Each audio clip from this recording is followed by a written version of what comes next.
Relish, pleasing or zestful flavor. A quantity just sufficient to flavor, to be pleased or gratified by, enjoy. We are hoping that what we bring to your table today might add some spice to your life. Ladies and gentlemen, welcome back to another episode of Relish. I am Roland Miller. This is Pastor Don Patterson. Don, how are you doing? I'm doing so wonderful. I'm doing so wonderful. Greetings to all my 50-year reunion friends, and thank you for following up after I talked about I talked about this at my 50th reunion. Yeah. I celebrated 50. Do I look like I'm 50 years from? Yeah, I know. Okay, let's not go there. But it was quite something to see my fellow classmates after all these years. Yeah, I can only imagine. Once they got talking and walking around, and then I could, that is who that is. Yeah. And but it was good to spend time with them. How big? Can you imagine your class in 50 years? Not really. Are you going to recognize yourself in the mirror in 50 years? I would hope so, but yeah, you will. You will. But it's an interesting concept of us getting older, our march through time together. Yeah, that it makes a difference. Yeah. Yeah. How many were in your class? There were 50. 50? Yeah. Okay. And there were 35 of us there. 38 of us there. Good amount to remember and catch up with. Yeah. Yeah. Some of their memories are sharper about what happened in high school than mine. Yeah. I mean, mine might be sharper about here and now, but high school, I try to forget. That was not the highest in my life. That was, high school was hard for me. Yeah. Yeah. Not the first I've heard say that. So yeah, I'm glad it was over when it was over. Yeah. Yeah. College was better. I wouldn't want to go back. Pastoring's even better. Oh yeah. Yeah. And especially being your pastor, Yeah. I take all the credit. There you go. Might as well. Somebody's got to. Yeah. All right. Well, we got a Fruits of the Spirit episode prepared for you. So believe we're. Do we? Oh yes. I did prepare that. I would hope, but it's not coming from me. So yeah. And it's interesting because the next word that I have in the King James is kindness. In the NIV, it's gentleness. And I just found both those translations rather interesting. So in the Greek, it's chresetes. And it means of moral goodness and integrity. And I got thinking, what? How am I going to preach on that? How am I going to talk on that? I mean, what moral goodness, integrity, what is that? Because it's so mushy. I mean, it really doesn't have anything solid to stand on. So I went to the root, which is kratos, and that makes a lot more sense. Okay. Because what it means is fit for use. It's manageable, employable. Now, isn't that so? Okay, gentleness, employable. How do we get there from here? Yeah, it is a measure of employment. So when you think of it that way, and thinking of it as a fruit of the Spirit, then this gentleness, this kindness that we present ourselves with as Christians to other people in the world, is it something that is engaging them and actually markets, if you will, the gospel to them? I would liken it to when I was on the farm and I had a custom hay baling operation that, ran all summer. And we would run, over 1,000 bales a day that we would bale for other people and get it in their barns. That was our job. Yeah. We were a stem to barn operation. So we would mow the hay, we would rake the hay, and when it was dry, we would bale the hay and put it in the barn. And so I couldn't do that by myself. Right. I needed to hire guys to do that. And so I hired a group of guys every summer from high school. Most of them were younger. Yeah, all of them were younger than I am. And they would work for me. And over the course of the time, I had to figure out now, how do I tell somebody, I'm not going to hire you? Yeah. And so my criteria is, I'll hire you. I'll give you a week. And if you can keep up with me, because I was older, right. If you can keep up with me, I'll keep you on. At the point you cannot keep up with me baling hay, then I'm sorry, because I need to replicate my own actions in baling. And we sort of had a round robin.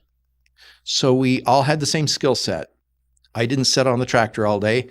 I went from the tractor to bucking bales, from bucking bales to the barn, from the barn back to the tractor, then bucking bales into the barn. Yeah. So we all, 5 of us, there were 5 of us all together, would do all those activities. And then I had another guy who was mowing all the time. What would happen if we would think of this word that is translated kindness or gentleness, because we have one right after it called goodness, so we got to keep those two separate. If we would think of it, how am I employable in God's kingdom? In other words, how do I present myself to others? How do I work with others in the body? How do I present myself to those who are not in the body? It's that trait that is marketable, if you will, in our Christianity, so that we're not just keeping it to ourselves. It's not just something I do myself, right, but I'm actually taking it out beyond us. So that Christos is fit for use, manageable. Am I manageable by God?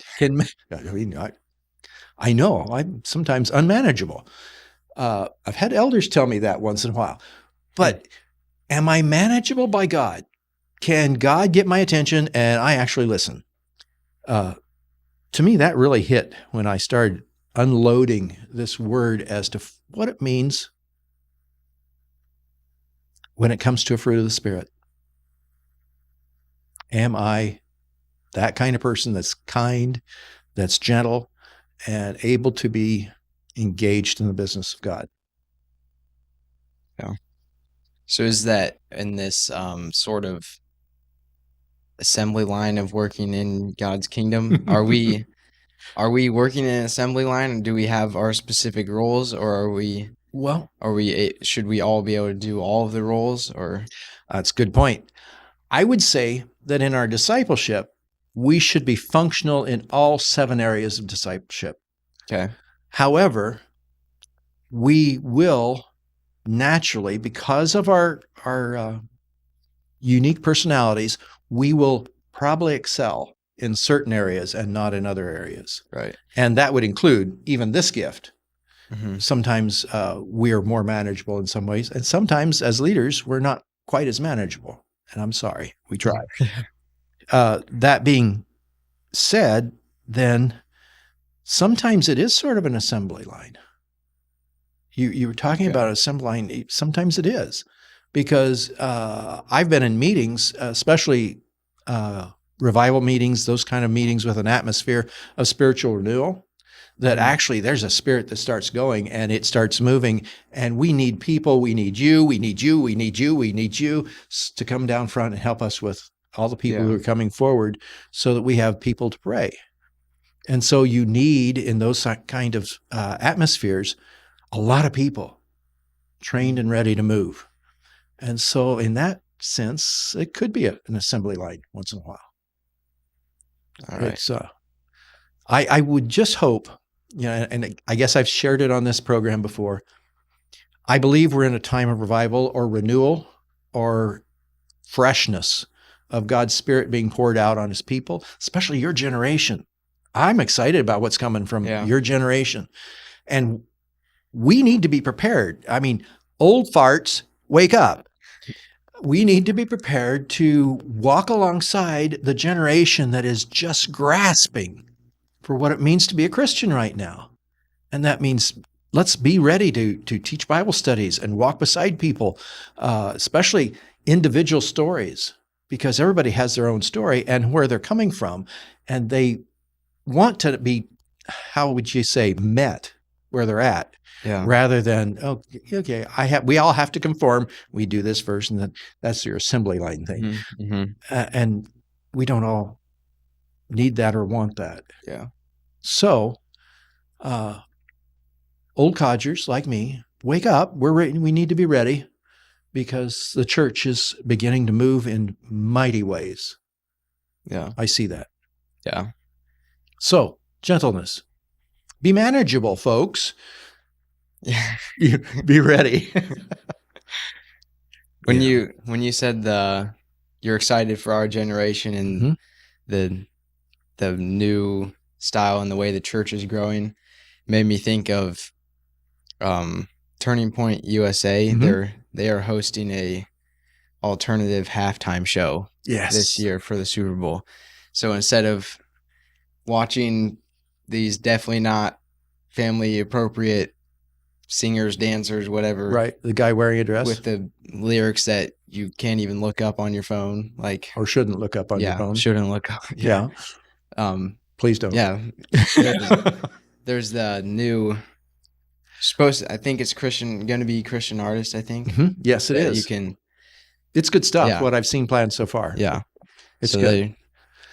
And so, with that in mind, can we begin to wrap our little bitty church heads around the fact that God may move in a dramatic way in a bigger group than we're used to, right. and move many people's hearts towards God? Yeah.